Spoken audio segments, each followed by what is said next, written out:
আসসালামু আলাইকুম প্রিয় ভিউয়ার্স, আশা করি আপনারা সবাই ভালো আছেন। সরকারি কর্মচারীদের জন্য সুখবর, সরকার নতুন একটি মহার্ঘ ভাতা ঘোষণা করতে যাচ্ছে। চলতি মূল্যস্ফীতি এবং জীবনযাত্রার ব্যয় বিবেচনা করে এই ভাতার হার নির্ধারণ করা হয়েছে। বিশেষত্ব হল নিম্ন ও মধ্যম গ্রেডের কর্মচারীরা উচ্চপদস্থ কর্মকর্তাদের চেয়ে বেশি সুবিধা পাবেন। অর্থ মন্ত্রণালয়ের প্রস্তাব অনুযায়ী ভাতার হার গ্রেড ভেদে এমনভাবে নির্ধারণ করা হয়েছে, 11 থেকে 20 গ্রেডের কর্মচারীরা মূল বেতনের 25%, চতুর্থ থেকে দশম গ্রেডের কর্মচারীরা 20% এবং প্রথম থেকে তৃতীয় গ্রেডের কর্মচারীরা 10% ভাতা পাবেন। কোনো কর্মচারীই 4,000 টাকার কম ভাতা পাবেন না।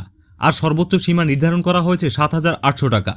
শুধুমাত্র কর্মরত কর্মচারীরাই নয়, অবসরপ্রাপ্ত পেনশনভোগীরাও এই ভাতার সুবিধা পাবেন। তবে নতুন ভাতা কার্যকর হলে পূর্বের 5% বিশেষ প্রণোদনা বাতিল হয়ে যাবে। যেহেতু নতুন ভাতার পরিমাণ বেশি, এটি কর্মচারীদের জন্য সামগ্রিকভাবে লাভজনক।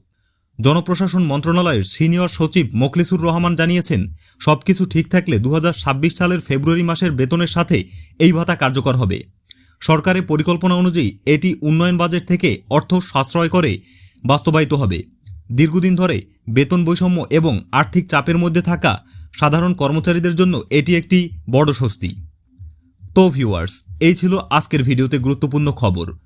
আজকের ভিডিওটি যদি ভালো লাগে তাহলে অবশ্যই একটি লাইক দিবেন, বন্ধুদের সাথে শেয়ার করবেন এবং এ ধরনের ভিডিও নিয়মিত পেতে চাইলে আমাদের চ্যানেলটি সাবস্ক্রাইব করে সাথেই থাকবেন।